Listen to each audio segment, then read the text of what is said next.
Selamat pagi. Oh, udah pada hadir. Ada 4 orang. Iya, Pak. Ya, sorry, tadi saya terlambat 5 menit. Ini ada 4 orang ya. Mas Bahrul, Rahma, Sarah, sama Ahyani. Sebentar, saya ngisi SCL-nya dulu.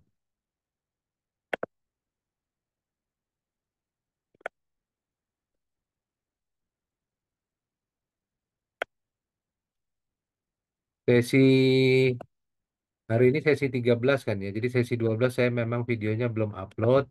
Nanti ada tugas di sesi 14. Nanti saya akan bahas sedikit ya mengenai tugasnya supaya paham.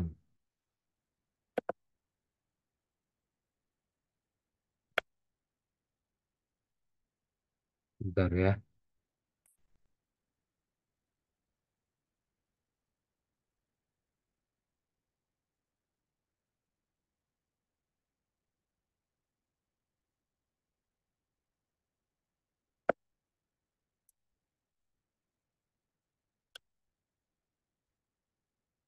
Kita 17 orang yang kuliah nih. Selalu 4 sampai 7 orang.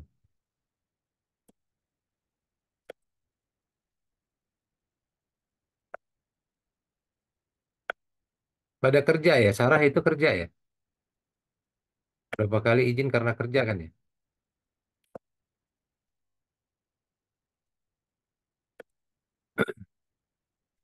Dari berempat yang kerja siapa aja? Oh iya, oke Sarah kerja. Mas Bahrul kerja juga. Hadir, Pak. Hadir. Ya, suaranya nggak kedengeran.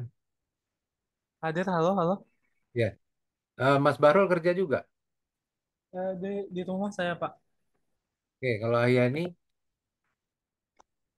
Di rumah, Pak. ya, Rahma. Ada Pak lagi di jalan bentar. Oh iya, nggak kerja juga atau ini di rumah? Enggak Pak, enggak kerja. Hmm, oke, oke, oke. Yang lain mungkin kerja ya. Jadi saya mulai aja. Sesi 12 nanti saya lengkapin videonya. Saya mulai sekarang dengan sesi 13 ya minggu ini ya. Sama nanti kita bahas sedikit mengenai tugas yang ada di sesi 14. Bentar.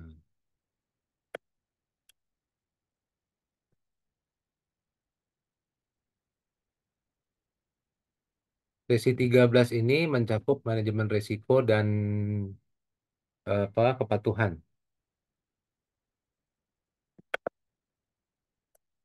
Jadi kalau bank itu sebetulnya memang manajemen risiko itu penting ya. Jadi gini teman-teman. Bank itu kalau kita lihat ya secara sederhana gitu ya, secara sederhana dia kan lembaga keuangan ya seperti asuransi. Jadi bukan seperti perusahaan biasa. Bukan seperti perusahaan biasa. Kenapa mesti diatur? Karena dia punya resiko sistemik. Resiko sistemik itu maksudnya bermasalah di satu bank, dia bisa merembet ke bank-bank lain. Contoh gini ya, saya misalnya nasabah Bank A. Saya dapat kredit 100 juta dari Bank A. Kredit ini lalu saya simpan di Bank B. Ya, taruhlah 90 juta saya simpan di Bank B. Saya pakai cuma sebagian. Saya pakai 50 juta, 50 juta saya simpan di Bank B. Sama Bank B, 50 juta ini bisa dia pakai lagi, dijadikan kredit lagi. Taruhlah 40 juta gitu ya. Nanti diterima lagi sama orang lain lagi 40 juta itu. 40 juta sama orang itu dipakai sebagian. Taruhlah dipakai separohnya 20 juta. 20 juta lagi dia masih simpan di bank C gitu. Jadi sistemik. Jadi kan ada asalnya gitu ya. Asalnya kredit dari yang saya yang terima gitu. Nanti berderet gitu ininya. Nah, itu sistemik maksudnya dia bisa mengembang dan meluas gitu ya. Jadi sesi ini maksudnya membahas mengenai itu, mengenai manajemen risiko bank. Saya share dulu. Hmm. Nah, secara aturan ya, secara aturan bank-bank itu nanti kalau kita bandingin sama perusahaan biasa gitu ya, perusahaan manufaktur gitu ya. Perusahaan manufaktur itu kan dia modalnya eh, bisa 40 modal, 40% hutang, 60% dari modal sendiri, gitu ya. Jadi usahanya itu berjalan dengan 60% modal sendiri, 40% hutang. Tapi kalau bank itu mungkin hutangnya cuman modal sendirinya cuma 8% secara ketentuan. Jadi yang disebut sebagai hutang bukan hutang, itu sebetulnya simpanan nasabah. 92% itu simpanan nasabah. Ya, nanti disalurkan dalam bentuk kredit. Jadi modal sendirinya itu mungkin cuma 8%. Ya, cuma 8%. Jadi kalau kita punya lihat bank asetnya dia bilang sekitar 1.000 triliun gitu ya. Mungkin modal dia sendiri cuma 200 triliun. Sorry, 2%, 20 triliun. 980 triliun lagi itu mungkin hanya simpanan nasabah, ya. Jadi di internasional sudah disepakati bahwa bank itu harus menerapkan manajemen risiko. Dari hitungan manajemen risiko ini nanti ditetapkan modal minimum yang harus dimiliki masing-masing bank berdasarkan resiko yang dia hadapi. Ya, saya balik ke slide ini dulu. Slide dari Inaba ya.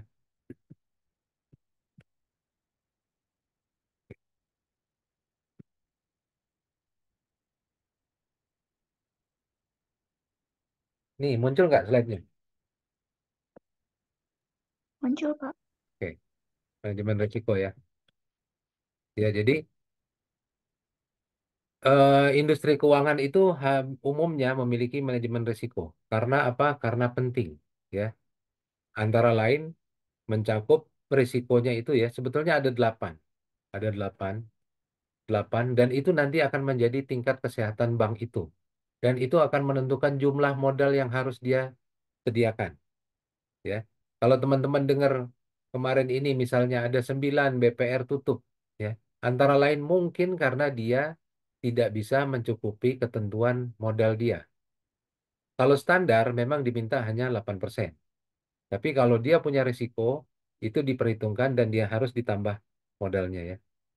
Jadi manajemen risiko dan kepatuhan. Nah, kepatuhan ini satu hal lain juga yang akan diukur dalam tingkat kesehatan bank. Ya, nanti saya kasih contohnya ya. Nah, manajemen risiko ya terutama ini adalah yang pertama kalau di bank itu adalah risiko kredit ya. Risiko kredit ini apa? Risiko gagal bayar dari pihak counterparty atau pihak peminjam. Itu risiko kredit. Nanti ada mitigasinya. Bagaimana mengatasi risiko ini? Nanti saya sampaikan contohnya walaupun di slide mungkin nggak ada gitu. Yang kedua adalah risiko pasar. Ya, ini di sini disebutkan cuma 4. Sebetulnya ada 8. Tadi saya sempat tampilkan sedikit 8. Nanti saya tampilkan lagi. Yang kedua itu risiko apa? Risiko pasar. Pasar ini apa? Sebetulnya pasar ini berkaitan dengan ekonomi makro. Ya, ekonomi makro. Contohnya apa? Perubahan suku bunga. Ya, perubahan suku bunga. Nggak ada bank yang menyukai kenaikan suku bunga. Kenapa? Kalau suku bunga naik, sebetulnya resiko ke peminjam debitur itu untuk gagal bayar akan lebih besar. Betul nggak? Akan lebih besar. Itu contoh risiko pasar. Lalu bank juga menempatkan aset dia sebagian ke surat berharga, misalnya ya, surat berharga. Nah, ini juga berfluktuasi. Ini juga ada risiko kurs. Misalnya dia tempatkan di obligasi pemerintah Amerika misalnya. Itu juga ada risiko kurs. Kalau kurs kita melemah, gimana? Gitu ya. Lalu ada risiko operasional. Nah, operasional ini ada yang bisa kasih masukan.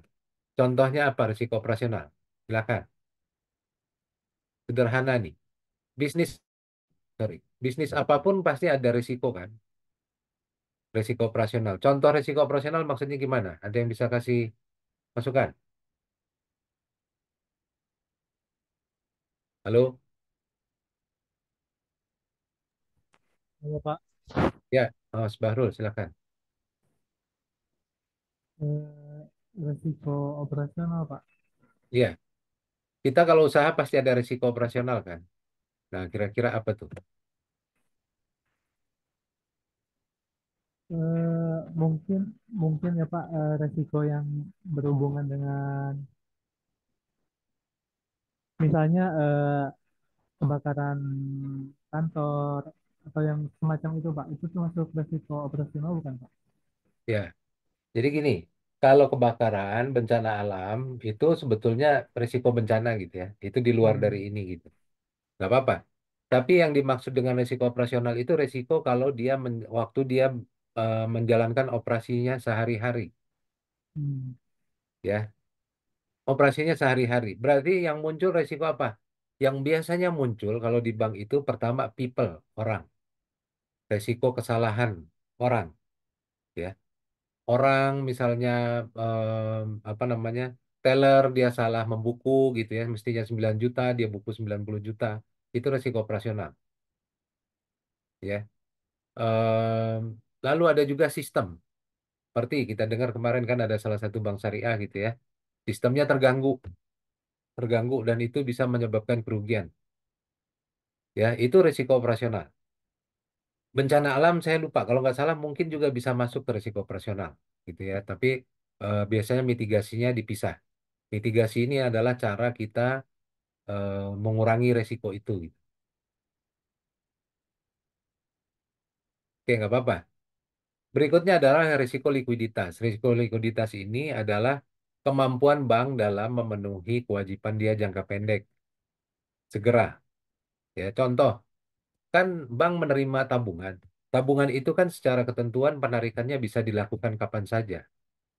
Ya, jadi bank itu harus selalu liquid. Bank itu harus selalu bisa membayarkan uang itu ke nasabah penabung. Itu risiko likuiditas.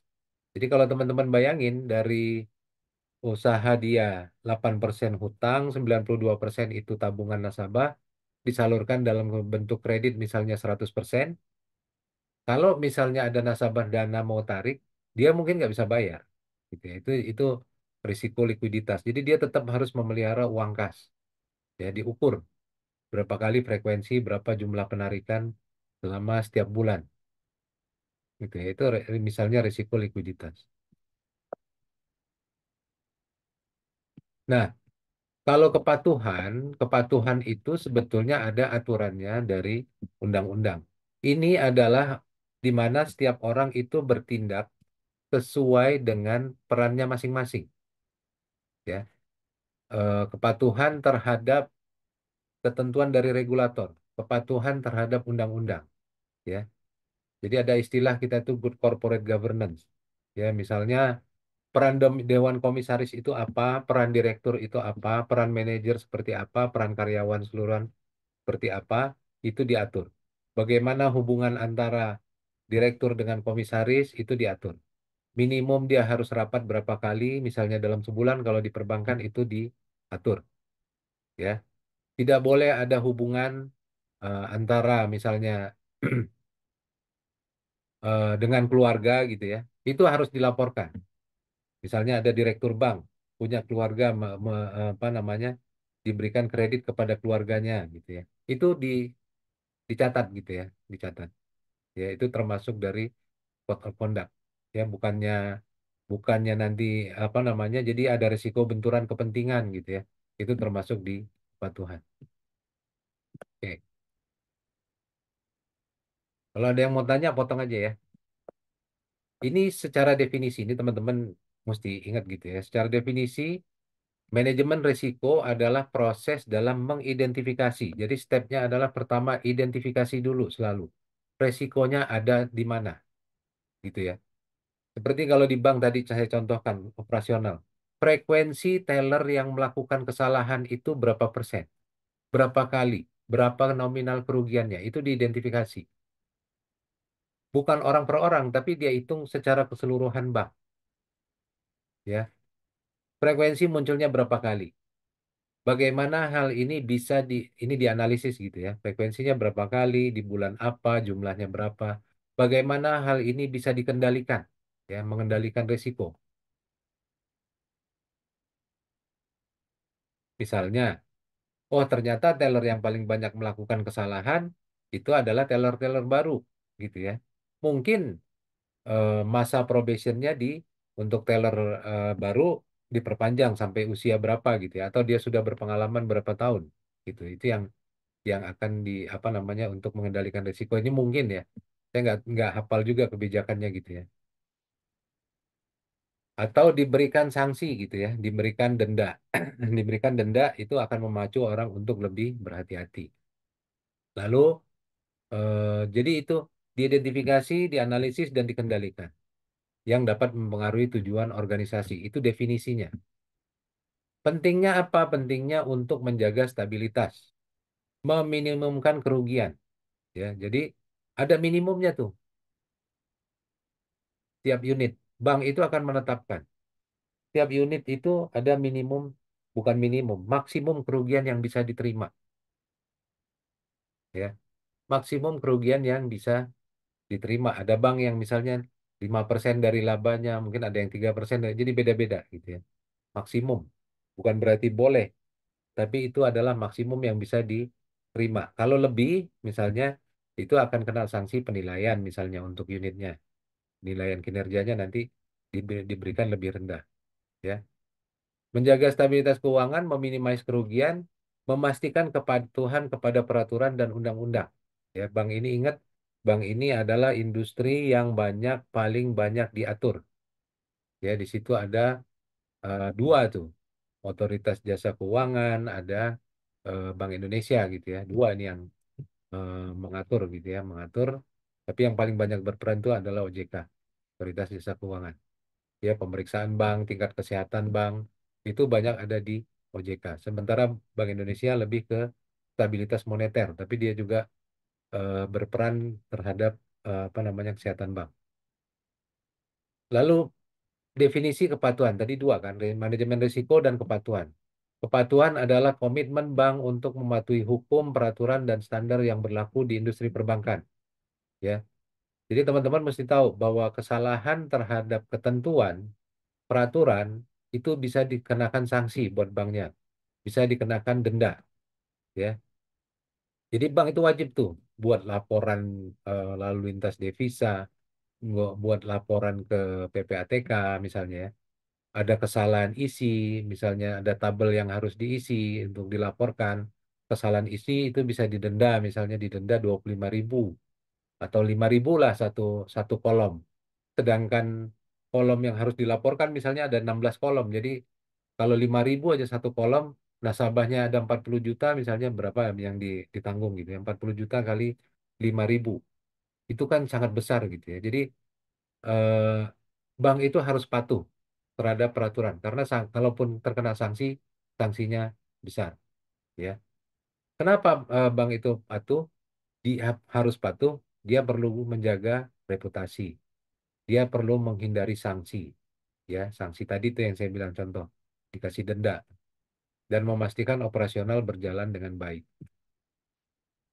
Nah, di sini disebut cuma empat ya, cuma empat. Sebetulnya banyak. Nanti saya tampilkan. Yang empat ini yang utama gitu. Yang empat pertama adalah risiko kredit ya. Ini tadi saya sebutkan. Risiko yang timbul karena gagal bayarnya debitur si peminjam, gagal memenuhi kewajiban. Kewajibannya apa? Kewajibannya bukan cuma membayar, tapi juga memenuhi komitmen ya, memenuhi komitmen.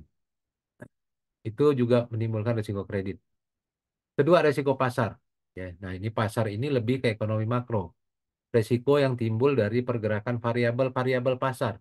Tadi saya contohkan seperti perubahan suku bunga, ya seperti saat ini tingkat suku bunga cukup tinggi gitu ya. Perubahan kurs, ya bisa jadi banknya itu melayani nasabah yang punya kewajiban dalam bentuk valuta asing. Ya, kalau kurs tukar kita lebih rendah, menurun gitu ya rupiah, maka kewajiban dia nanti akan jadi kelihatan lebih besar gitu. Yang ketiga, nah ini risiko operasional tadi yang dibahas Mas Bahrul, ya, karena proses internal, ya kejadian yang risiko yang timbul karena proses internal. Apa penyebabnya? Satu SDM, ya, manusia. Kedua itu sebetulnya ada IT, ya di sini nggak disebut. Atau kejadian eksternal yang tidak memadai. Nah itu tadi mungkin makanya saya bilang mungkin bencana alam bisa masuk ke risiko operasional. Ya. Yang keempat ini risiko likuiditas. Ya, risiko likuiditas tidak mampu memenuhi kewajiban jatuh tempo eh, dan aset likuid berkualitas tinggi yang bisa mengganggu aktivitas dan kondisi keuangan bank. Jadi, misalnya penarikan nasabah tabungan, kalau banknya tidak bisa memenuhi itu berarti dia mungkin menghadapi masalah likuiditas. Ya, kalau ada yang mau tanya silakan. Apa dampaknya gitu ya? Apa dampaknya kalau tidak dikelola? Yang jelas ini pasti risiko finansial. Ya, misalnya kredit tidak terbayar, maka risikonya finansial akan menjadi kredit macet. Berarti banknya harus mencadangkan biaya yang lebih besar untuk mengcover kredit itu. Ya. Kedua adalah resiko reputasi. Ya, reputasi. Misalnya tadi sebetulnya ada juga kan di sini standar layanan ya, resiko mengenai layanan. Resiko reputasi ini muncul ya karena dinilai tidak baik oleh pemangku kepentingan, oleh stakeholder. Siapa itu stakeholder? Mulai dari nasabah, karyawan, komisaris, masyarakat sekitar gitu ya. Itu bisa membuat reputasi buruk. Ya, misalnya ada bank yang pelayanannya terlalu lama, itu bisa menjadi reputasi, ya, reputasi yang kurang baik.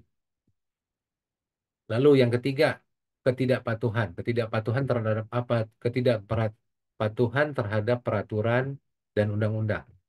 Jadi saya bilang, bank ini adalah industri yang paling banyak diatur, ya, paling banyak diatur. Pelanggaran terhadap peraturan bisa menimbulkan kerugian finansial. Pelanggaran terhadap undang-undang bisa merugikan finansial. Reputasi yang buruk bisa menyebabkan kerugian finansial. Tuntutan dari nasabah karena kesalahan operasional bisa menyebabkan kerugian finansial. Ya, jadi dampaknya besar. Ya. Ini tadi, apa sih perannya manajemen risiko? Menjaga stabilitas keuangan, melindungi pemangku kepentingan stakeholder gitu ya, nasabah, investor, pemegang saham gitu ya, pemerintah, lingkungan. Jadi melindungi pemangku kepentingan. Lalu yang ketiga meningkatkan kepercayaan publik. Bank itu adalah industri yang sangat mementingkan kepercayaan. Ya, jadi reputasi pun penting. Nah, saya share sekarang untuk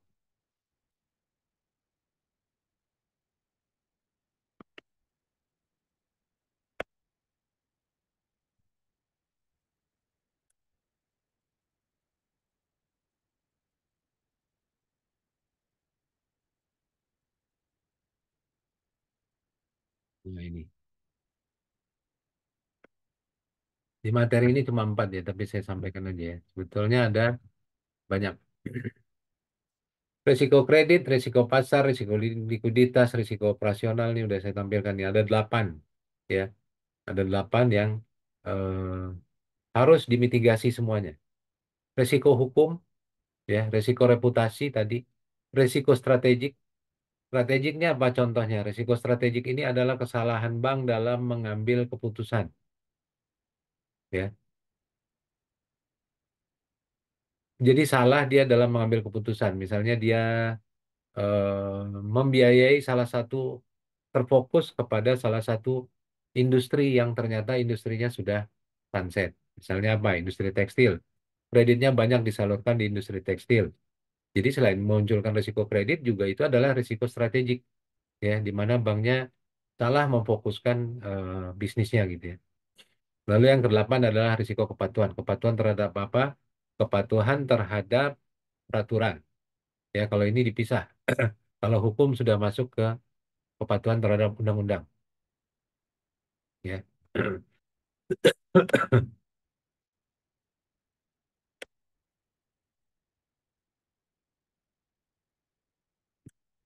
Betulnya ada 8, tapi kita dibatasi di materi ini 4 saja gitu ya.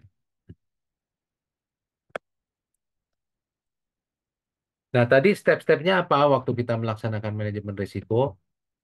Identifikasi, analisis, mitigasi, gitu ya. Tahap awalnya adalah identifikasi risiko-risiko yang mungkin terjadi. Ya, jadi kita perlu memahami sumber-sumber risiko. ya, dan dampaknya terhadap organisasi seperti kredit, ya, kredit. Saya sampaikan aja ini untuk contoh ya. Nah, ini teknik dari identifikasi risiko. Yang pertama, dianalisis proses bisnisnya, gitu ya, proses bisnisnya. Dianalisis staging waktu kita memberikan kredit, ya. Pel- Cek kalau risiko kredit ya, cek alur proses bisnisnya. Lalu cek titik-titik yang lemah. Ya, misalnya proses kredit, mulai dari aplikasi pengajuan, ya, mulai dari aplikasi pengajuan, mulai dari tim marketing mencari calon nasabah, bahwa nasabahnya itu apa namanya harusnya adalah nasabah yang punya reputasi baik. Ya, sampai kredit itu menjadi lunas atau kredit itu menjadi macet. Misalnya dia muncul karena dia gagal bayar, berarti kreditnya menjadi macet. Diidentifikasi awal prosesnya. Mulai dia memasarkan, bagaimana dia melakukan analisa, bagaimana dia memutus kredit, bagaimana dia menerbitkan surat perjanjian, bagaimana dia eh, apa ya mendokumentasikan gitu ya, dan bagaimana mereka melakukan collection. Dicari titik-titik yang paling rentan, gitu ya. Bagaimana kita mengidentifikasi risiko. Ada pertanyaan sampai sini? Belum, Pak. Oke, paham ya. Kalau nggak ngerti, tanya aja. Yang kedua, dianalisa data historis, ya. Jadi kebanyakan kita akan melihat data historis. Oh, selama ini yang terjadi di risiko operasional adalah kesalahan teller. Kesalahan teller dalam melakukan posting. Berapa kali, berapa frekuensinya, di bulan berapa, gitu ya. Sering muncul frekuensi apa namanya kesalahan ini, gitu ya. Jadi dilihat polanya berdasarkan data. Bagaimana trennya dan bagaimana caranya mengatasi kejadian yang bisa memicu risiko di masa depan.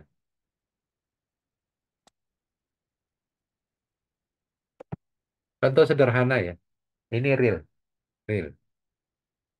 Kita kalau buka tabungan, kan di customer service. Nanti kita dikasih kartu ATM sama customer service, ya. eh Nanti kita dikasih PIN, biasanya dipisah sama banknya. Waktu kita minta PIN, gitu ya, itu dia akan disuruh ke teller. Ya, pakai mesin digesek lalu kita input PIN yang kita inginkan gitu. Ini kan ada pemisahan gitu ya antara customer service dengan teller gitu ya. Jadi kartu dikasih customer service, PIN dikasih oleh teller. Ya, nasabah input sendiri tapi di teller. Kenapa perlu dipisah gitu ya? Kenapa perlu dipisah? Karena mungkin terjadi resiko penyalahgunaan oleh customer service. Kalau misalnya kartu dan PIN diserahkan dua-duanya oleh customer service. Ya. Jadi ada PIN, ada nasabah yang gini, dia buka rekening, dia tinggal dulu. Saya tinggal dulu deh. Nanti kalau kartunya udah datang sama PIN-nya, saya minta. Ini dua-duanya diserahkan oleh customer service. Itu ada risiko. Ada risiko di mana customer service, kalau nasabahnya lupa atau apa gitu ya, itu apa namanya kartu dan PIN-nya ada di customer service. Dan bisa terjadi penyalahgunaan di customer service. Jadi dipelajari semua tuh. Sebab-sebab munculnya risiko. Lalu yang ketiga, lakukan wawancara dan diskusi untuk mendapat masukan.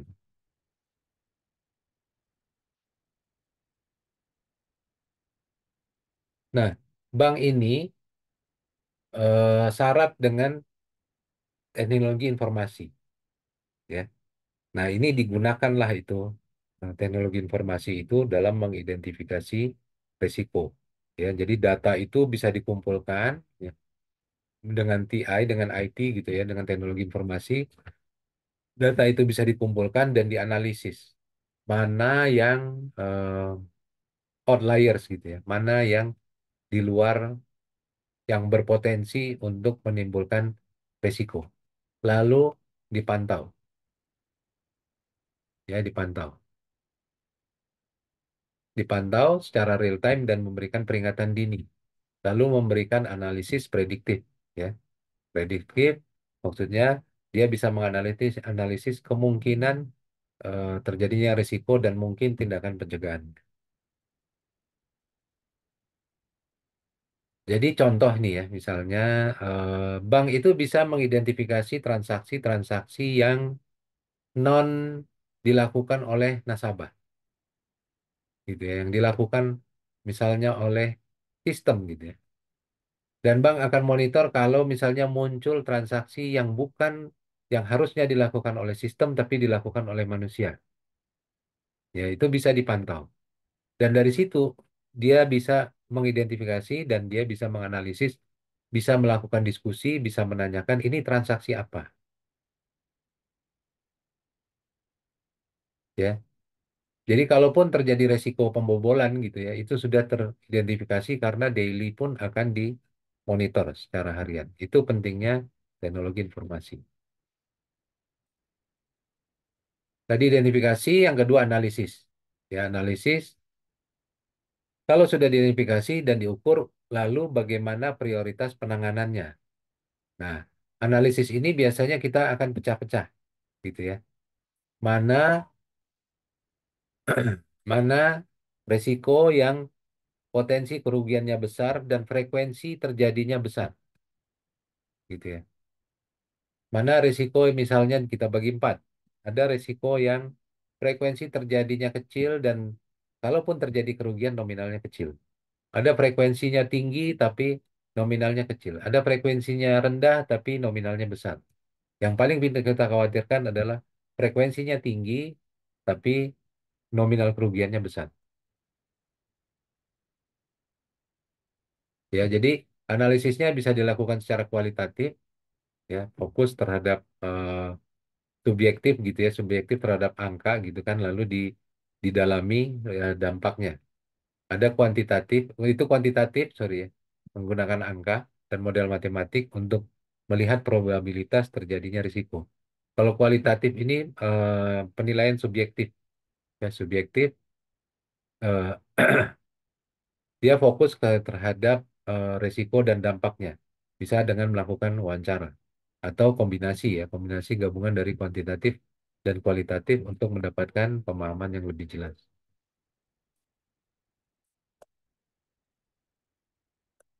Nah, faktor yang perlu dipertimbangkan tadi, identifikasi, menentukan risiko yang mungkin terjadi, dampaknya gitu ya. Ada tadi saya bilang ada yang risiko frekuensinya sering dan dampaknya besar. Nah, ini yang perlu paling dihati-hati. Ada yang frekuensinya kecil tapi dampaknya kecil juga. Ada yang frekuensinya tinggi tapi dampaknya besar. Ada frekuensinya tinggi, dampaknya kecil gitu. Ada yang frekuensinya rendah tapi dampaknya besar, ada frekuensinya rendah tapi dampaknya kecil, ya. Kalau frekuensi kecil, dampaknya kecil mungkin bisa diabaikan. Itu mengenai kita analisis mengenai dampaknya. Lalu kita hitung juga probabilitasnya, kemungkinan terjadinya risiko.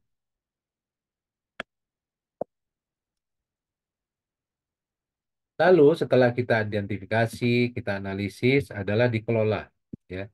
Ditentukan prosedurnya, ditentukan strateginya agar risiko itu tidak muncul. Tadi saya bilang, misalnya sudah ketahuan ternyata kalau PIN dan kartu ATM diserahkan oleh customer service bersamaan, risikonya muncul sering dan cukup besar. Ya. Apa strategi yang dan operasional yang tindakan yang perlu dilakukan? Antara lain memisahkan fungsi itu.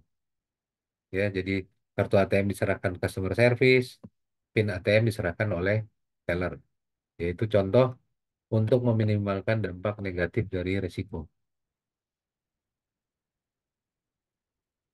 Nah, strateginya seperti apa ini sebetulnya ya? Staging lagi nih, staging dari manajemen risiko.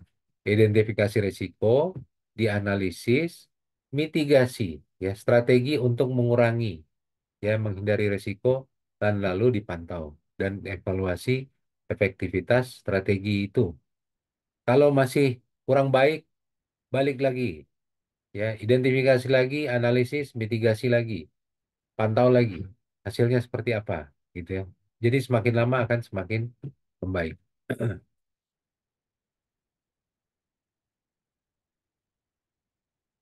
Nah, jadi biasanya di bank itu ada unit manajemen risiko, ya, dan internal control. Ya, manajemen risiko memutus kredit misalnya tidak boleh hanya dilakukan oleh satu orang, ya.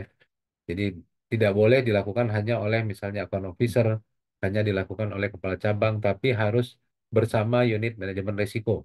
Ya, tujuannya apa? Untuk identifikasi potensi risiko. Ya, waktu kita memberikan kredit, misalnya si account officernya bilang ini debitur sudah sekian lama berusaha, reputasinya bagus gitu ya. Nah, nanti ini akan sebelum diputus akan dibawa untuk didiskusikan dengan unit manajemen risiko. Unit manajemen risiko akan lihat lagi industrinya seperti apa, apakah yang diomongkan, disampaikan oleh si account officer ini benar gitu ya. Apakah ada kelemahan dalam identifikasi awal. Dan mereka akan review dan mereka akan kasih masukan sebelum ini diputus bersama. Ya, jadi nggak boleh diputus oleh satu pihak. Itu istilah sekarang tuh four eyes. Memutus kreditnya harus empat mata. Lalu ada analisis dan mitigasi. Tim manajemen risiko selain menganalisis juga mengembangkan strategi untuk memitigasi, ya, untuk meminimalkan ya dampak negatif yang mungkin terjadi. Lalu ada juga pengendalian internal. Ya, pengendalian internal itu adalah dia berkaitan dengan kegiatan operasional sehari-hari. Ya, kegiatan operasional sehari-hari. Jadi manajemen risiko juga menerapkan pengendalian internal, baik terhadap peraturan maupun terhadap undang-undang yang paling efektif. Jadi di bank itu biasanya ada juga unit yang nanti selain audit gitu ya, audit yang memeriksa, ada juga tim internal kontrol yang juga memeriksa kegiatan operasional sehari-hari. Ya, tujuannya untuk apa? Tujuan untuk perbaikan. Kepatuhan ya, kepatuhan ini adalah terhadap peraturan tadi dari regulator gitu, misalnya OJK, dan kepatuhan terhadap undang-undang. Ya, penting untuk menjaga stabilitas. Sudah masuk di dalam resiko hukum, resiko kepatuhan. Ada. Ada resiko hukum dan ada resiko kepatuhan. Nah, pentingnya kepatuhan dalam perbankan. Pertama, kita tahu dulu definisi dari kepatuhan. Kepatuhan adalah nilai, perilaku, dan tindakan sesuai dengan standar yang berlaku di industri perbankan. Gitu ya. Misalnya apa? Oh, bank ini harusnya punya modal 10% gitu ya, walaupun secara minimal hanya 8%. Kalau banknya tidak bisa memenuhi 10%, maka dia juga berisiko terhadap kepatuhan peraturan, kepatuhan undang-undang. Ya, kalau dia tidak bisa memenuhi, mungkin dia akan dikenakan sanksi. Jadi penting itu kepatuhan karena untuk satu menjaga reputasi, kedua menghindari sanksi, ya, juga untuk memastikan operasionalnya berjalan dengan baik. Nah, nanti manfaatnya apa? Manfaatnya adalah mengurangi sanksi, denda, meningkatkan kepercayaan nasabah, stakeholder, meningkatkan kepercayaan stakeholder, pemegang saham, komisaris, gitu ya, karyawan, lingkungan sekitar, dan mendukung pertumbuhan bisnis bank.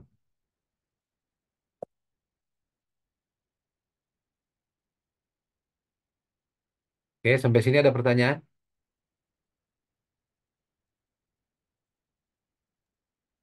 Ada, Pak. Nggak ada, oke. Jadi peran fungsi kepatuhan dalam perbankan. Fungsi kepatuhan untuk memastikan bank memenuhi peraturan dan undang-undang. Lalu mitigasi risiko. Fungsi kepatuhan membantu mengidentifikasi, mengukur, dan mengelola risiko yang dihadapi bank. Ya, tadi misalnya ya, eh, kepatuhan terhadap transaksi.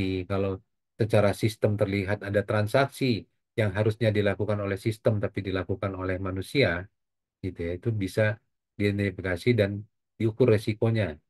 Ya, risiko operasional misalnya terjadinya apa? Terjadinya fraud atau penipuan gitu ya oleh karyawan. Itu bisa diukur. Lalu tata kelola, jadi mendukung penerapan tata kelola perusahaan yang baik. Tata kelola ini adalah good corporate governance. Bagaimana setiap pihak berperan sesuai dengan tugasnya masing-masing. Ya, tadi contoh paling sederhana pemisahan fungsi teller dan customer service dalam memberikan kartu ATM itu adalah contoh penerapan tata kelola.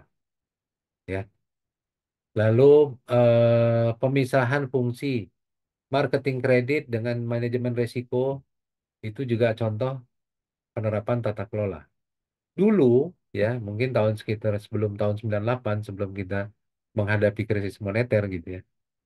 Perbankan itu banyak yang bisa kepala cabang bisa memberikan kredit sendiri, memutus kredit sendiri, punya kewenangan sendiri tanpa ada unit manajemen risiko, tanpa ada partner dia untuk berdiskusi. Ya, yang terjadi apa? Yang terjadi adalah banyaknya kredit macet. Ya, jadi dibuatlah tata kelola adanya pemisahan unit manajemen risiko yang akan mereview setiap aplikasi kredit. Ya, kalau sifatnya massal, biasanya partnernya manajemen risiko itu adalah sistem IT. Ya, contoh kartu kredit. Kartu kredit itu kan bisa ribuan gitu ya aplikasi. Nah, sistem itu akan belajar gitu. Oh, kalau orang penghasilan umur sekian, penghasilan sekian, keluarganya sekian, keluarganya anaknya dua atau anaknya lima gitu ya. Sistem akan menilai orang ini beresiko untuk menunggak atau enggak, gitu. Beresiko untuk gagal bayar atau enggak. Ya, itu kalau kalau massal gitu ya, kalau retail. Kadang-kadang dibantu oleh sistem IT, sistem komputer, ya, gitu ya. Jadi tetap ada tata kelola, tapi kalau untuk kredit yang besar gitu ya, menengah dan besar itu udah dengan orang gitu ya. Tapi kalau kredit yang retail seperti kartu kredit gitu, itu mungkin dia akan beradu dengan mesin gitu ya. Jadi bisa jadi mungkin teman-teman punya kasus gini. eh Misalnya Ahyani, misalnya ya Ahyani ibu rumah tangga misalnya umur 25 dengan anak dua. Lalu ada satu lagi gitu, misalnya satu lagi misalnya Rahma. Rahma juga ibu rumah tangga umur 25 anak dua. Sama-sama punya penghasilan yang sama, kerja di perusahaan yang sama, mengajukan kartu kredit gitu ya, ke salah satu bank yang sama. Bisa jadi keputusannya berbeda. Rahma misalnya dikasih kartu kredit, Ahyani nggak dikasih. Nah, itu kelemahannya kalau kita menggunakan sistem komputer gitu ya, menggunakan sistem. Secara ini keputusannya bisa jadi berbeda gitu ya. Itu sih contoh kelemahan aja gitu.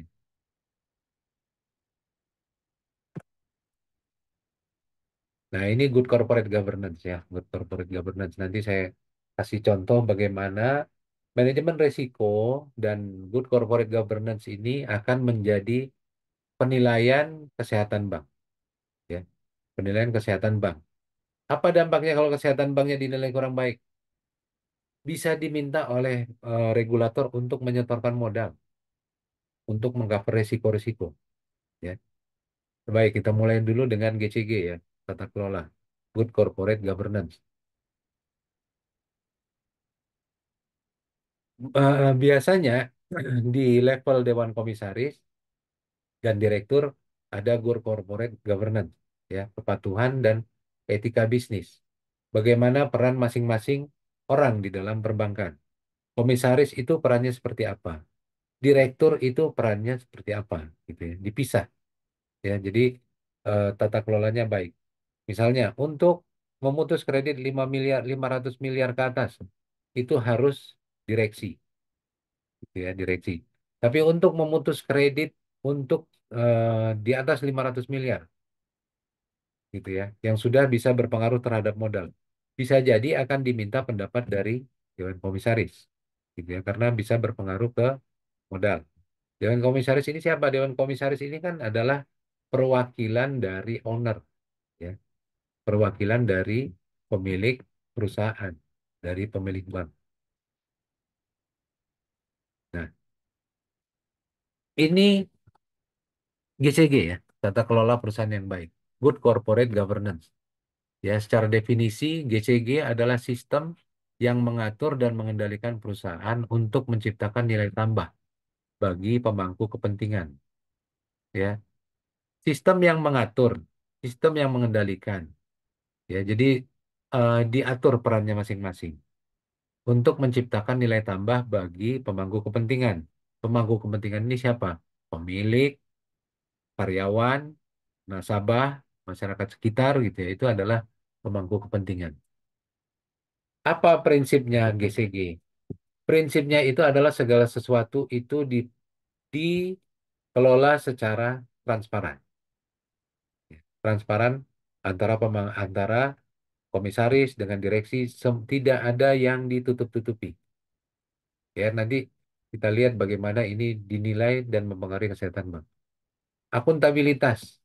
Akuntabilitas ini maksudnya adalah kredibel, bisa dipercaya, ya, akuntabel. Lalu bertanggung jawab, lalu independen. Independen, tidak ada unsur benturan kepentingan, ya, dan wajar, yaitu prinsip dari penerapan good corporate governance. Tidak ada unsur benturan kepentingan, termasuk di situ. Independen, ya, independen. Sekarang bagaimana kalau teman-teman menilai pemerintahan sekarang? Apakah mereka independen? Enggak, agak agak ini gitu, agak ini kok pemerintah eh, kalau kita boleh kritik gitu ya, pemerintah ternyata tidak independen juga gitu ya. Bagaimana pemerintah bisa merubah segala sesuatu peraturan untuk meloloskan misalnya salah satu calon wapres karena ada benturan, padahal di situ ada benturan kepentingan. Jadi itu sebetulnya udah melanggar prinsip dari good corporate governance. Ya, prinsip basic yang harus dimiliki kalau kita ingin dipercaya oleh seluruh pemangku kepentingan. Itu kalau di perusahaan.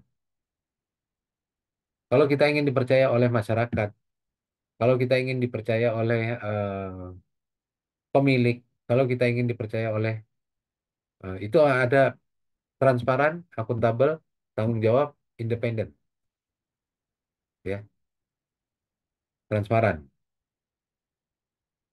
Eh, Kemarin saya baru lihat postur penggunaan anggaran APBN gitu ya di berita.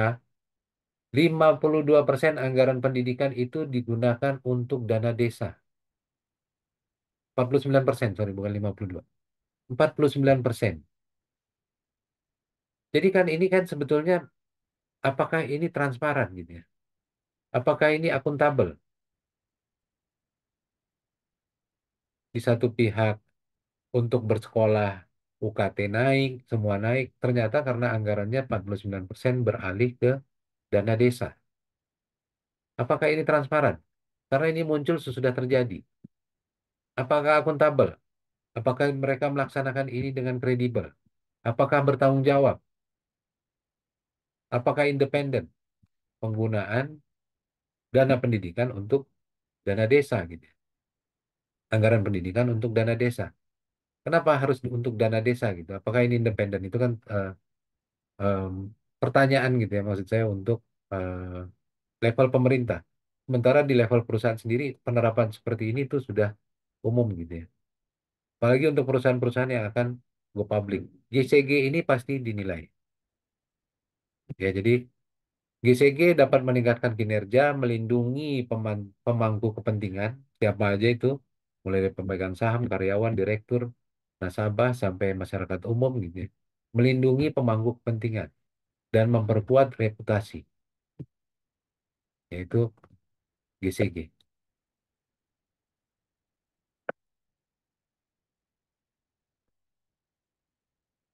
Studi kasus juga ya, jadi ada pelajaran yang bisa dipetik dan bagaimana penerapan praktik terbaik manajemen risiko.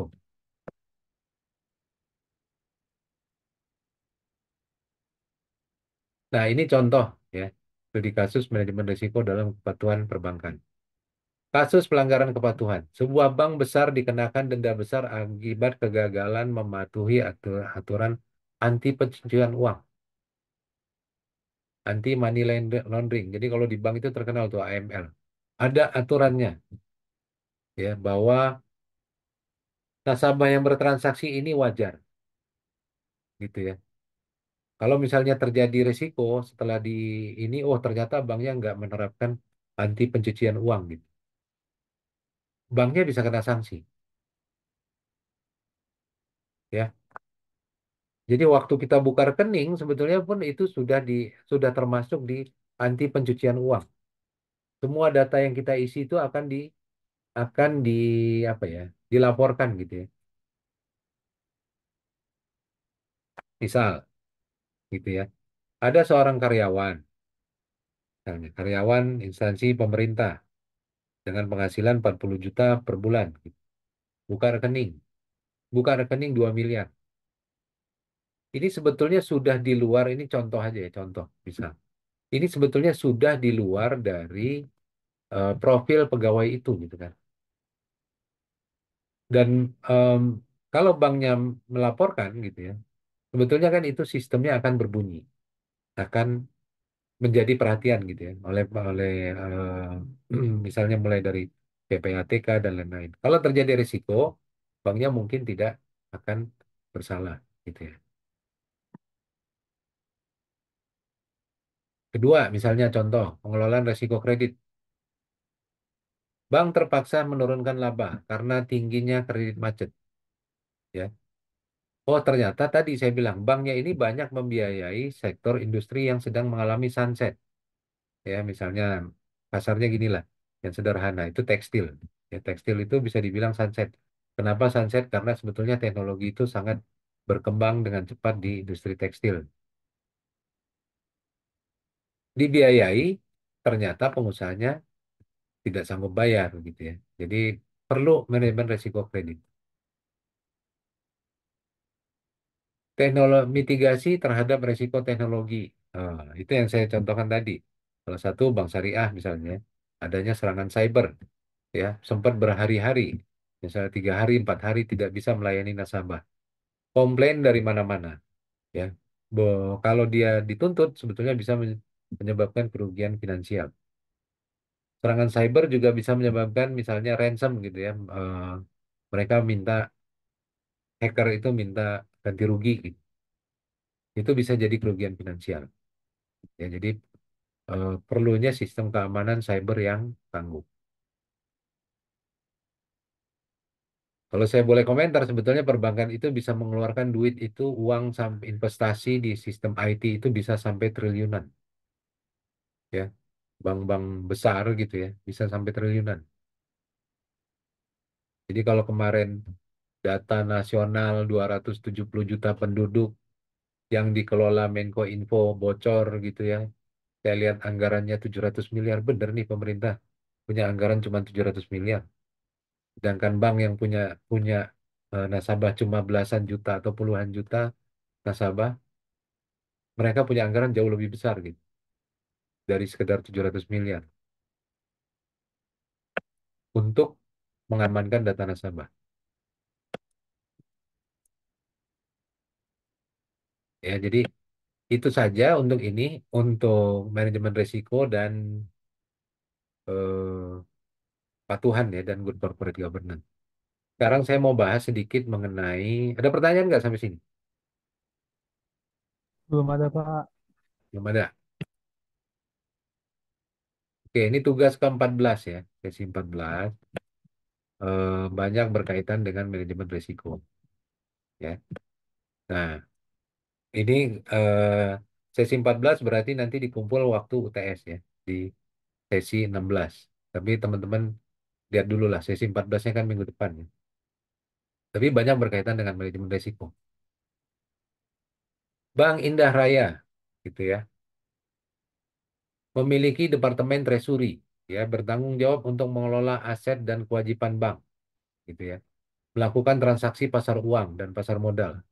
mengalami kerugian signifikan akibat keputusan investasi yang buruk oleh tim treasury, ya. Antara lain karena dia membeli obligasi korporasi, obligasi perusahaan korporasi ini, yang ternyata risiko gagal bayarnya tinggi, ya. Analisis langkah-langkah yang harus diambil untuk mencegah kerugian. Saya tanya dulu sebelum analisis, gitu ya. Ini resikonya resiko apa? Kalau tadi empat, gitu ya. Risiko kredit, risiko likuiditas, risiko pasar, risiko operasional, gitu. Lalu ada juga risiko hukum, risiko reputasi. Ini risiko apa? Rugi karena dia investasi yang salah.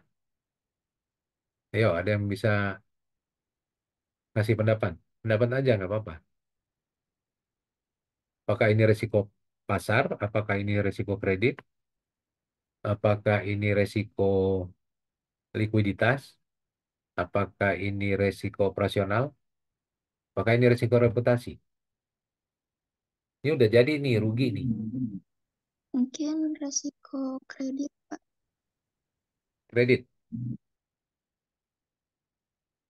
Hmm, risiko kredit ya. Oke. Ah, yang nomor Bisa. satu ya Pak, Apa? yang nomor satu. Ya. Ya mungkin kata kuncinya ada di keputusan investasi yang buruk. Itu Hmm, mungkin iya masuknya ke kredit Pak. kredit ya. Bisa jadi ya. Bisa jadi. Tapi ini sebetulnya si kita ini adalah pemegang obligasi, gitu ya. Kita membeli obligasi itu di pasar umum. Ya, kita tidak memberikan kredit secara langsung. Yang membuat saya bilang itu mungkin karena ini resiko gagal bayar, gitu ya. Nah, resiko gagal bayar ini yang bisa kita sebut dia eh, kesalahan, gitu ya, kesalahan dalam memilih investasi. Ternyata perusahaannya gagal bayar. Tapi ini sebetulnya kan bukan kredit yang dia kasih, gitu ya. Yang mungkin bisa memasukkan itu karena ada risiko gagal bayar tinggi. Tapi ini bukan kredit. Ini bukan kredit. Jadi sebetulnya ini adalah bisa kita bilang ini adalah risiko dari pasar, ya, risiko pasar. Ya, risiko pasar antara lain kenapa? Karena treasury itu berhubungan dengan pasar. Dia yang membeli surat berharga, termasuk dia yang membeli obligasi korporasi, gitu ya. Jadi bukan dia memberikan kredit nih, tapi dia membeli obligasi korporasi. Dan ternyata dia salah pilih. Nah, analisis langkah-langkah, gitu ya. Analisis langkah-langkah. Oh, sederhananya gini sebetulnya. Bank itu seharusnya punya mitigasi dengan melihat rating dari obligasi. Betul nggak? Kan obligasi itu ada ratingnya, dikeluarkan oleh Pevindo, gitu ya. Oh, ini obligasi rating A, ini rating B, rating C, gitu. Kalau banknya bisa membuat ketentuan bahwa mereka hanya boleh berinvestasi pada obligasi rating minimum B minus, gitu. Jadi bisa diatur, gitu ya. Bisa diatur supaya hal ini tidak terjadi lagi, gitu ya. Itu contoh sederhana.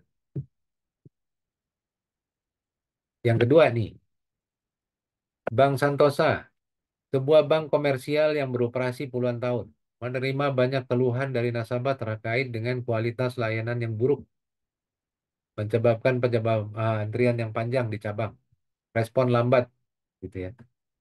Ini resiko apa? Resiko kredit, resiko pasar, resiko likuiditas, resiko operasional, resiko reputasi, resiko hukum. Mungkin kualitas layanan yang buruk ini hubungannya sama ini Pak, operasional. Operasional. Kalau menurut saya ini lebih ke resiko reputasi, ya, reputasi. Oh Karena iya apa? bisa.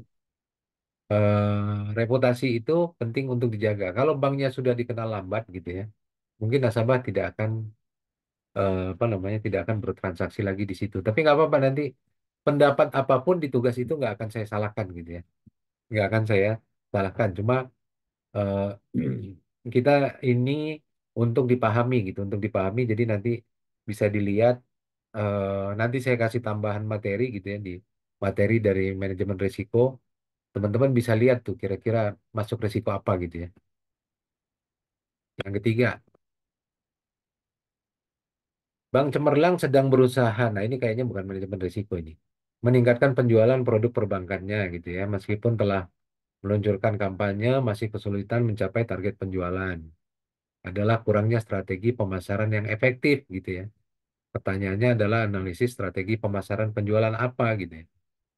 Ini ada di sesi 10 gitu. Di sesi 10. Bagaimana melakukan segmenting, segmen nasabahnya siapa, targeting gitu ya. Apakah dilakukan dengan penetrasi pasar atau perluasan pasar gitu ya. Lalu dilakukan positioning. Kita maunya nasabahnya yang seperti apa? Misalnya segmen untuk nasabah menengah ke atas bisa jadi gitu ya kan. Itu akan membantu. Jadi pentingnya itu bisa dilihat di sesi 10 kalau saya nggak salah materinya mengenai pemasaran bank.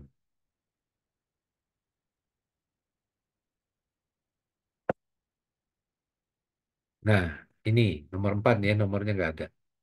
Bank Digital Mandiri baru saja meluncurkan aplikasi perbankan mobile ya untuk memudahkan nasabah bertransaksi. Namun setelah peluncuran banyak yang melaporkan masalah-masalah teknis ya, sulit login, transaksi gagal dan lain-lain. Ini resiko apa?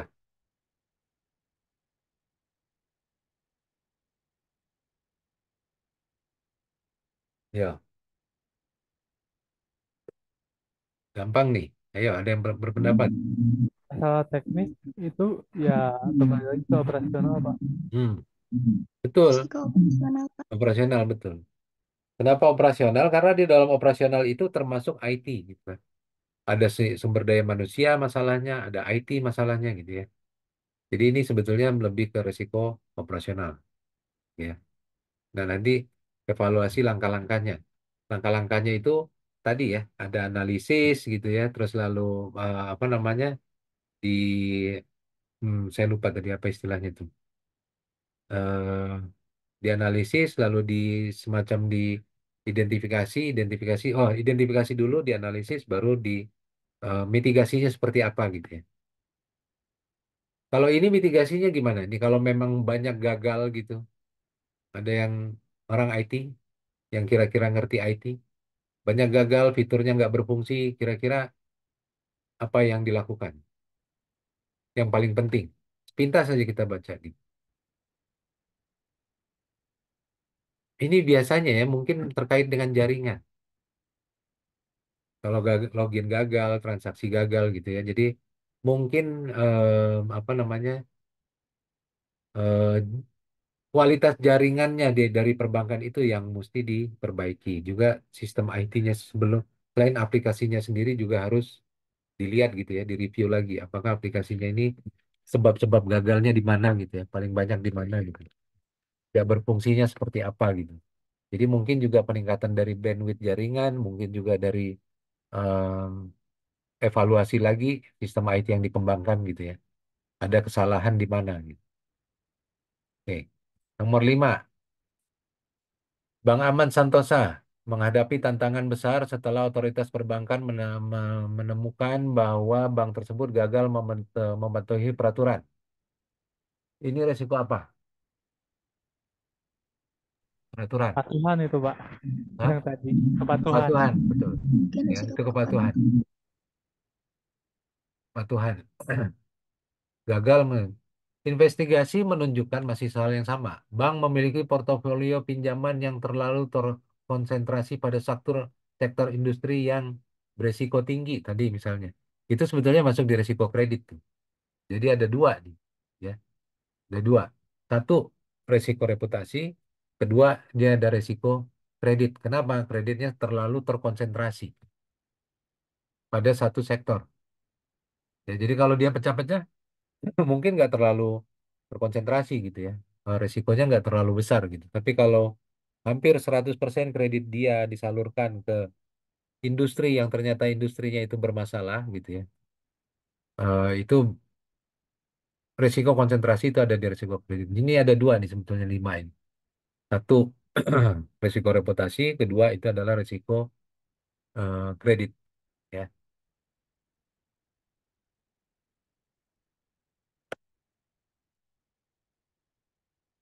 Keenam, Bank Mitra Sejahtera baru menjalani audit eksternal. Ya, eksternal berarti orang auditornya dari luar perusahaan yang mengungkap adanya kelemahan signifikan dalam pengendalian mereka, terutama dalam pengelolaan kredit. Ya. Auditor menunjukkan terdapat sejumlah besar kredit diberikan tanpa melalui proses persetujuan yang memadai. Tidak ada dokumentasi. Ya. Juga ada pelanggaran hukum terkait pencucian uang, gitu ya, karena terdapat transaksi mencurigakan. Ada risiko apa aja di sini kira-kira? Risiko kepatuhan, Ah, yang pertama sih sebetulnya ada risiko kredit ya, jelas kan? Jadi kelemahan signifikan dalam pengendalian internal mereka dalam hal pengelolaan kredit. Sejumlah besar kredit diberikan tanpa proses persetujuan yang memadai. Ya, tidak ada dokumentasi. Itu sebetulnya di kredit itu mitigasinya antara lain dengan melakukan dokumentasi. Ada proses persetujuan yang memadai. Juga ada pelanggaran hukum perbankan terkait pencucian uang. Nah, ini yang baru resiko kepatuhan. Tadi kan kepatuhan terhadap apa? Kepatuhan terhadap peraturan dan undang-undang. Jadi dua nih, risiko kredit dan risiko kepatuhan. Itu ya, gambaran ininya ya. Ada pertanyaan nggak? Nanti dibaca bahan-bahannya gitu ya. Saya akan tambahkan sedikit mengenai, nah, ini materi sebetulnya materi di manajemen risiko ya. Tapi nggak apa-apa biar teman-teman tahu gitu.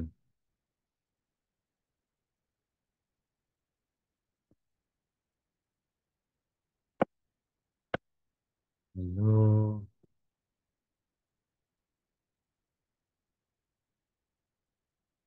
ini reputasi. Oke, ini standar layanan nggak perlu lah. Oke, ini contoh aja ya, contoh ya. Maksud saya supaya teman-teman dapat gambaran mitigasinya seperti apa gitu. Ini contoh ya, ini resiko kredit. Udah muncul kan materinya. Resiko kredit ya, resiko kredit.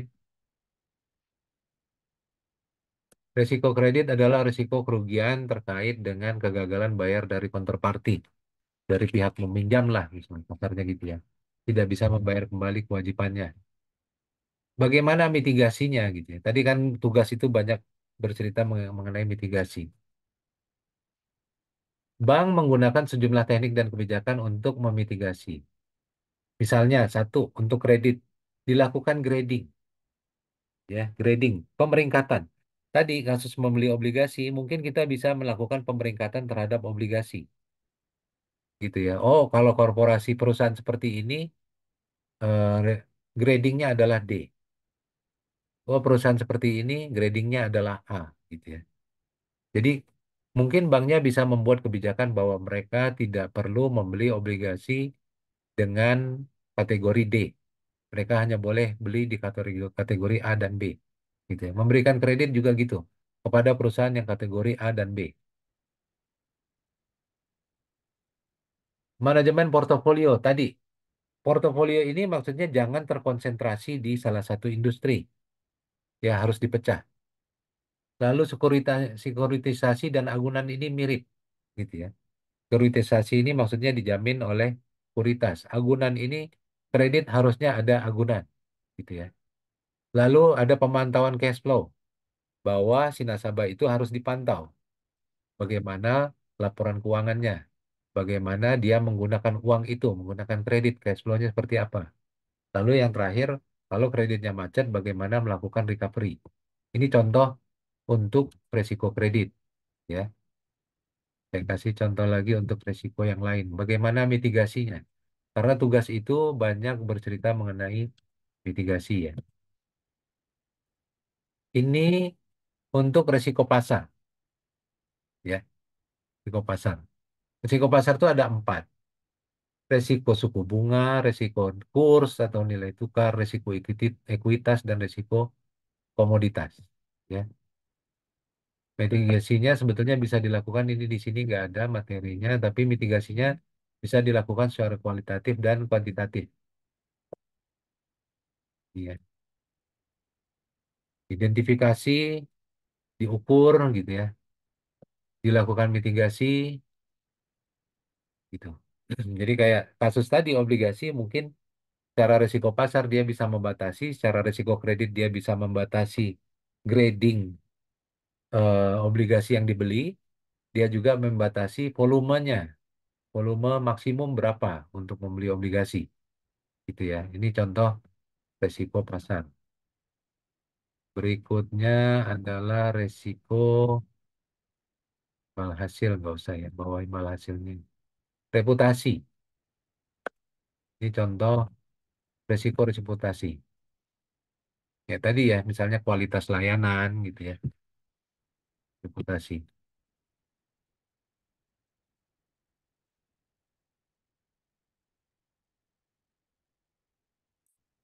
Resiko reputasi adalah menurunnya tingkat kepercayaan pemangku kepentingan.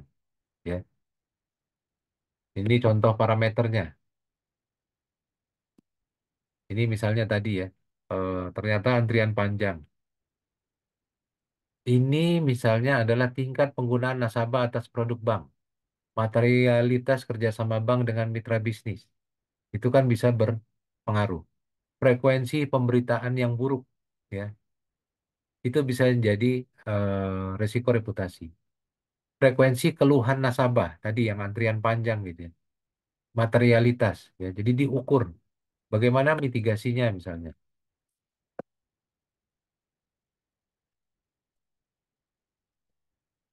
Ini mitigasinya. Misalnya mengoptimalkan unit pengaduan nasabah ya. Tiap pengaduan harus ditindaklanjut. Mengoptimalkan peran public relation ya. Public relation ini yang akan mengorganisir komunikasi, menjunjung tinggi kaidah perbankan ya. Tidak hanya pada produk dan layanannya diperbaiki gitu ya, tapi juga kepada SDM-nya ya. Itu contoh mitigasi risiko reputasi. Oke. Lalu ini untuk standar layanan dah. Nggak perlu. Saya kira itu ya. Jadi eh,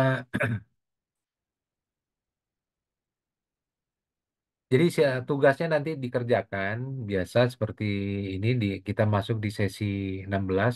Teman-teman bisa baca dulu supaya nggak apa ya, nggak bingung gitu ya bagaimana mitigasi dari eh, masing-masing risiko gitu ya. Karena pada akhirnya tingkat kesehatan bank itu ini saya kasih contoh ya. Tingkat kesehatan bank itu oleh regulator akan diukur. Ya, diukur berdasarkan apa? Berdasarkan risiko, berdasarkan eh, good corporate governance. Iya, ini contoh result result real gitu ya. Real bagaimana tingkat kesehatan bank itu diukur. Pada akhirnya akan apa? Akan menentukan jumlah modal yang harus disediakan gitu ya. Kalau risikonya tinggi, maka modal yang harus disediakan juga besar. Laporannya itu adalah namanya RGEC, risk ya, risiko, governance tadi GCG, earning dan capital ya, pendapatan dan modal. Karena pada akhirnya akan memerlukan modal. Ini angka-angkanya saya nggak perlu. Nah, ini akan dinilai ya. Seperti untuk risiko, bank ini dinilai selama 3 tahun berturut-turut termasuk di peringkat 2 ya. Sementara untuk GCG, laba atau pendapatan dan modal itu masuk di peringkat 1 gitu ya. Dimasuk dinilai termasuk sehat. Nah, ini contoh risiko ya. Ya kita lihat ya di sebelah kiri ini. Profil risiko bank yang diukur risiko kredit ya. Risiko kredit ini nomor 1. Misalnya Identifikasinya apa? Komposisi portofolio aset, kualitas kreditnya, strategi pertumbuhannya, faktor eksternalnya. Jadi konsentrasi itu sangat penting di kredit. Lalu risiko pasar, apa identifikasinya? Pengelolaan risiko bunga, suku bunga. Portofolio surat berharga, manajemen tadi ya, manajemen portofolio surat berharga. Ada obligasi, ternyata obligasinya ratingnya rendah. Ya, lalu derivatif. Ya, derivatif ini saya nggak jelaskan. Derivatif itu layanan turunan ya, seperti hedging dan lain-lain. Lalu risiko likuiditas ya. Identifikasi seperti apa mereka lakukan? Rasio dari pinjaman terhadap funding. Ketergantungan kepada bank terhadap deposan inti. Jadi ada nasabah besar-besar gitu ya, banknya sangat bergantung. Proyeksi cash flow 3 bulan ke depan. Apakah dia bisa memenuhi kewajiban dia dalam jangka pendek untuk 3 bulan ke depan? Operasional ya. Nah, contoh, ini dinilai 3 nih kebetulan bank ini. Peringkat 3, terjadi insiden IT yang signifikan yang dilaporkan ke OJK. Ya, mitigasi untuk mencegah meliputi pergantian hardware. Ya, hardwarenya diganti, health check periodik, sistem life cycle-nya dicek. Ya, improvement monitoring tools. Juga menggunakan VPN gitu ya untuk mendeteksi eh, apa serangan-serangan dari luar gitu ya, dari hacker. Ini risiko hukum ya. Contoh, eh, risiko strategik tadi saya bilang sebetulnya ada 8. Bagaimana bank itu benar atau salah strateginya ya, kemampuan dia dalam menetapkan strategi. Risiko kepatuhan, pelanggaran ya. Nih, terdapat risikonya ini dinilai 2 gitu ya, hanya memadai gitu ya, bahwa keterlambatan laporan koreksi SLIK gitu ya. Sistem laporan informasi kredit. Ya, jadi ada keterlambatan. Terkait teguran atas kesalahan input sandi non-bank, pembeli gitu, dilakukan penguatan proses maker checker. Terkait teguran dengan laporan DHE, devisa hasil ekspor, telah dikirimkan surat penjelasan kepada Bank Sentral ya bahwa ini. Jadi mitigasinya sudah dilakukan. Ini waktu kita nilai kesehatan bank. Reputasi dinilai 1, 1, dan 2. Adanya komplain nasabah terhadap produk e-channel ya. Jadi apa diselesaikan dengan memberikan informasi edukatif untuk mengcounter publikasi sensitif dan negatif, memperkuat aktivitas publikasi. Oke, itu contoh. Ini rekapnya gitu ya, kualitas manajemen risiko. Lalu ini GCG-nya, ya Good Corporate Governance. Yang saya bilang tadi, Good Corporate Governance itu mencakup hal apa saja, transparan. Ya ini kita lihat nih di kiri. Ini dinilai keterbukaan mengemukakan informasi yang material dan relevan. Jadi informasi itu harus disampaikan secara terbuka. Antara lain misalnya laporan keuangannya sudah dipublish di website dia setiap bulan gitu. Ya, laporan tahunan dilakukan secara tepat waktu. Produk dan layanan nasabah sudah bisa diakses oleh nasabah secara berkala, langsung gitu ya. Transparan. Akuntabel. Melakukan setiap orang, setiap unit bertanggung jawab untuk beroperasi dengan pengelolaannya sendiri-sendiri dan berjalan secara efektif. Ini disebutkan adanya pelaksanaan tugas tanggung jawab Dewan Komisaris. Dewan Komisaris melakukan pengawasan kinerja telah dilakukan 27 kali rapat Dewan Komisaris dan 10 kali rapat gabungan dengan direksi. Gitu ya. Tanggung jawab direksi, senantiasa menetapkan kebijakan. Gitu ya. Sudah ada 61 kali rapat direksi dan beberapa kebijakan yang diputus. Gitu. Ini akuntabel. Tadi transparan, akuntabel, responsibel. Ya, bertanggung jawab. Kesesuaian pengelolaan bank dengan ketentuan yang berlaku. Bank sudah memiliki kebijakan sistem dan prosedur tertulis yang sangat memadai. Ya, jadi dia sudah bertanggung jawab terhadap aktivitasnya, dinilai sudah bertanggung jawab secara lengkap oleh regulator. Independen, tanpa pengaruh tekanan dari pihak manapun. Ada 2 nih. benturan kepentingan, ya, bahwa tidak ada benturan kepentingan dalam setiap pelaksanaan tugas, ya. Ini aturan-aturannya sudah mengatur penanganan benturan kepentingan. Kebijakan hukum kepatuhan ini diterapkan ke seluruh jajaran bank. Penanganan fungsi kepatuhan, benturan kepentingan, penanganan fungsi kepatuhan. SDM-nya sudah tersedia, unitnya sudah tersedia, gitu ya. Kalau masih terdapat pelaporan, maka itu akan diperbaiki lagi. Fairness, ya, eh, bahwa stakeholder itu dipenuhi semua haknya. Itu tercermin di mana di rencana strategis bank, ya. Berapa persen yang dia bagikan kepada dividen dari labanya, ya, berapa rencana pertumbuhan dia ke depan, berapa corporate social responsibility yang dikeluarkan, gitu ya. Itu fairness, keterbukaan. Tadi risk, risk profile, GCG, earning, gitu ya, earning secara laba bagaimana dinilai, lalu ada kecukupan modal berdasarkan CAR, berdasarkan tier satu, berdasarkan rasio-rasio, ya. Nah, ini yang akan menjadi nilai dari bank itu, gitu. Dia termasuk PK1, gitu. Gitu ya. Ini nanti akan bisa menentukan jumlah modal yang harus disediakan. Ya, itu. Saya kira itu ya untuk hari ini. Ada yang mau ditanyakan? Mohon maaf, Bapak izin bertanya. Iya, silakan. Aryani. Untuk tugas sesi 14 itu diketik apa ditulis tangan, Bapak? Suaranya kekecilan kenapa? Untuk tugas sesi 14-nya diketik apa ditulis tangan? Oh, ditulis tangan aja. Oh ya, terima Tulis kasih. tangan aja. Ya. Oke ya, kalau nggak ada, saya kira cukup ya untuk hari ini. Terima kasih. Selamat pagi. Assalamualaikum warahmatullahi wabarakatuh.